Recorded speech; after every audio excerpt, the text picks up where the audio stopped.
Right, ఇక డిబేట్లోకి వెళ్దాం. డిబేట్లో పార్టిసిపేట్ చేస్తున్నారు ప్రముఖ రాజకీయ సామాజిక విశ్లేషకులు సీనియర్ జర్నలిస్ట్ అయినటువంటి కోటేశ్వరరావు గారు, అండ్ అలాగే Telangana tours and travels association నుంచి గోపాల్ రెడ్డి గారు మనతో జాయిన్ అయ్యారు.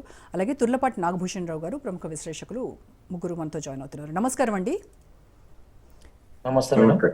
కోటేశ్వరరావు గారు, ముందుగా మీతో స్టార్ట్ చేస్తాను. ఏంటి సార్ ఇంత ఘోరం, ఇంత దారుణం, అసలు ఊపిరి సలపనేటువంటి మంటల్లో పసిపిల్లలతో సహా క్షణాల్లోనే కాలి బూడిదైపోయినటువంటి సందర్భము, పాలెం ఘటనను మళ్ళీ రిపీట్ చేసిందా అన్నటువంటి షాక్కి గురి చేసింది. మార్నింగ్ లేవగానే ఇలాంటి న్యూస్తో మనసంతా కకావికలమైనటువంటి పరిస్థితి. ఈరోజు అంటే పాలెం సంఘటన నుంచి ఈరోజు చిన్న టేకూరు బస్సు ప్రమాదం వరకు అసలు మనం ఏం నేర్చుకోవాలి, ఏం కనిపిస్తోంది ఈ సంఘటనలో? అలసత్వం ఎవరిది? ఈరోజు జరిగినటువంటి ఈ సంఘటనలో ఎవరు బాధ్యుల్ని చేయాలి? ఎవరిది ఈ పాపం? ఎవరు చంపారు? వాళ్ళు చనిపోయారా? లేదు, ఖచ్చితంగా చంపబడ్డారు అన్నట్టుగానే మనకి తెలుస్తుంది. అంటే దీనికి కారకులు ఎవరంటారు? బైకర్దే పాపమా లేకపోతే డ్రైవర్ది పాపమా? మీ విశ్లేషణ ఏంటి దీనిపైన? ముందుగా ఊహించని అనూహ్యమైనటువంటి ఈ విషాద ఘటనలో మరణించినటువంటి వాళ్ళందరికీ కూడా మనం సంతాపం తెలపాలి. అదేవిధంగా గాయపడినటువంటి వారందరూ కూడా సురక్షితంగా కోలుకోవాలని కూడా మనం కోరుకోవాలి. అందుకు అవసరమైనటువంటి ఏర్పాట్లన్నింటినీ కూడా ప్రభుత్వాలు చేయాలనేది ముందుగా చెప్పుకోవాలి. ప్రమాదం అనేటువంటి దానికి వచ్చేసరికి దానికి దారి తీసినటువంటి కారణాలు ఏమిటి అనేటువంటిది ఇంకా పూర్తిగా అఫీషియల్ గా వెల్లడి కాలేదు. కానీ మీడియాలో వచ్చినటువంటి వార్తలు వీటిని బట్టి మాత్రమే మనం ఈ సందర్భంగా కొన్ని అంశాలని మనం చెప్పుకోవాల్సి వస్తుంది. వాటికి ఉండేటువంటి పరిమితులను కూడా మనం గమనంలో ఉంచుకోవాలి. ఒకటి మాత్రం స్పష్టం, ప్రైవేటు ట్రావెల్స్ బస్సులు వేగంతో, అత్యధిక అపరిమితమైనటువంటి వేగంతో ప్రయాణించడం అనేటువంటిది ఒక ప్రమాదానికి లేకపోతే ప్రాణాలు అరచేత పట్టుకొని ప్రయాణించేటువంటి పరిస్థితి మనం చూస్తున్నాం. ఆర్టీసీ బస్సుల్లో స్పీడ్ లిమిట్ ఉంటుంది. రెండోది, ఆ డ్రైవర్లకి ఉండేటువంటి ఉద్యోగ భద్రత కావచ్చు, లేదా వాళ్ళ వేతన పరిస్థితులు, ఇవన్నీ కూడా చూస్తే ప్రైవేట్ ట్రావెల్స్ తో పోలిస్తే ఒక మెరుగైనటువంటిది ఉంటుంది. తాపీగా వెళ్తారు. అయితే అనేక మంది, మనతో సహా మనం కూడా ఎప్పుడైనా ఆర్టీసీ బస్సుల్లో ప్రయాణించినప్పుడు ఏమిటి ఎడ్ల బండిలాగా వెళ్తాంది అని అనుకొని ఉండొచ్చు. కానీ ఎడ్ల బండిలాగా వెళ్తాందా లేకపోతే రాకెట్ సురక్షితంగా వెళ్ళటం అనేటువంటిది ముఖ్యం. ఇవాళ జరిగినటువంటి బస్సుకు సంబంధించి మీడియాలో వచ్చినటువంటి వార్తలు అవి నిజమా కాదా అనేటువంటిది అఫీషియల్ గా నిర్ధారిస్తే తప్ప తెలియదు.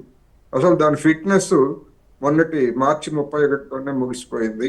ఆ తర్వాత దాన్ని రెన్యువల్ చేయలేదు అనేటువంటిది ఒక ప్రధానమైనటువంటి అంశంగా వచ్చింది. అదేవిధంగా ఇన్సూరెన్స్ కూడా దానికి రెన్యువల్ కాలేదని కూడా వచ్చింది. అది గనక వాస్తవమే అయితే చాలా దారుణమైనటువంటిది.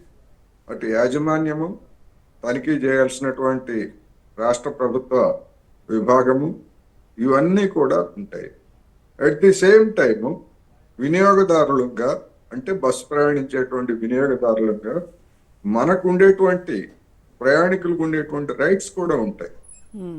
ఖచ్చితంగా ఈ బస్సు ఎప్పుడు తనిఖీ చేయబడింది, ఫిట్నెస్ ఎప్పుడు వచ్చింది, ఏమిటి అనేటువంటిది మనం టికెట్ కొనబోయే ముందు విధిగా ఆయా ఏదైతే ప్రైవేట్ సంస్థలు విక్రయిస్తాయో మనకి, వాటిలో ఆ టికెట్ మీదనే కనుక ఉండేట్లయితే అది నిజంగా ఫిట్నెస్ ఉందా లేదా అనేటువంటిది ఒక ఎష్యూరెన్స్.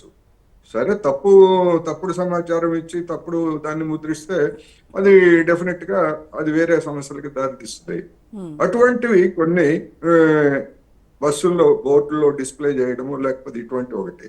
రెండోది, ఆ ప్రమాదం జరిగినటువంటి సమయంలో ఎమర్జెన్సీ డోర్ కూడా, మామూలు డోర్ కూడా పనిచేయలేదు అని చెప్పేసి చెప్తున్నారు. దానికి దారి తీసినటువంటి పరిస్థితులు ఏమిటి? డ్రైవర్ ఉంటారు, అసిస్టెంట్స్ ఉన్నాడు, మరి కానీ అసలు వాళ్ళిద్దరు డ్రైవర్ ఆల్రెడీ ఎప్పుడైతే మంటలు అంటుకున్నాయని తెలిసిందో ఈ లోపలనే దిగేసి పారిపోయాడు కదా, ఇంకొక డ్రైవర్ మాత్రమే ఉన్నాడు. అయితే ఈ అతను వోల్వో బస్సెస్కి మనం ఎంటర్ అయ్యేటువంటి డోర్ దగ్గర ఉండే ఆ డోర్ యాక్సెస్ అనేది ఈ డ్రైవర్ల దగ్గరే ఉంటుంది. వాళ్ళు ఓపెన్ చేస్తేనే కానీ ఓపెన్ అవ్వనటువంటి పరిస్థితి. సో అతనే లేకపోయేసరికి ఇంకా డోర్ ఓపెన్ అయ్యేటువంటి ఛాన్సే లేకుండా పోయింది. అది ఛాన్స్ పోయింది. కానీ ప్రమాదాలు జరిగినప్పుడు దానికి ప్రత్యామ్నాయంగా డోర్లు ఓపెన్ చేసుకునేటువంటి ఏర్పాట్లు లేకపోతే, ఇప్పుడు డ్రైవర్ అయినా మనిషే గనక తన ప్రాణాన్ని తాను రక్షించుకోవడానికి ఆ విధమైనటువంటిది చేయొచ్చు. మనం ఆ విషయంలో డ్రైవర్ ని పూర్తిగా మనం తప్పుపట్టలేము.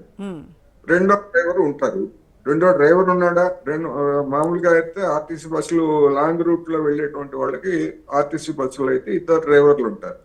కానీ ఈ ప్రైవేట్ ట్రావెల్స్ లో నాకు తెలిసినంత వరకు ఒక అసిస్టెంట్ ఉంటాడు తప్ప అతనికి డ్రైవింగ్ వచ్చో రాదో తెలియదు, వచ్చుండొచ్చు కూడా. కానీ ఇద్దరు డ్రైవర్లు అయితే మాత్రం ఉండదు. ఎందుకంటే జెట్ స్పీడ్ తోటి వెళ్ళిపోయి మళ్ళా ఇటువంటివన్నీ కూడా ఒక యాజమాన్య నిర్లక్ష్యము. అదే విధంగా దాన్ని పర్యవేక్షించాల్సినటువంటి స్పీడ్ లిమిట్ ఎందుకు పెట్టట్లేదు ప్రైవేట్ బస్సులకి? ఆర్టీసీ బస్సులకి సరే, ఆర్టీసీ స్వచ్ఛందంగా పెట్టుకుందని చెప్పేసి అనుకోవచ్చు.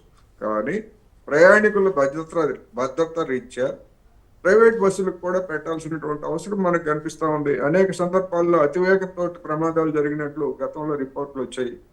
అందుకని దీని మీద అసలు ఆంధ్రప్రదేశ్ ప్రభుత్వం కావచ్చు, తెలంగాణ ప్రభుత్వం కావచ్చు, ఎందుకంటే రెండు రాష్ట్రాల మధ్య ఈ రెండు రాష్ట్రాలకు సంబంధించినటువంటి బస్సులు మూడో రాష్ట్రానికి కూడా తిరుగుతున్నాయి.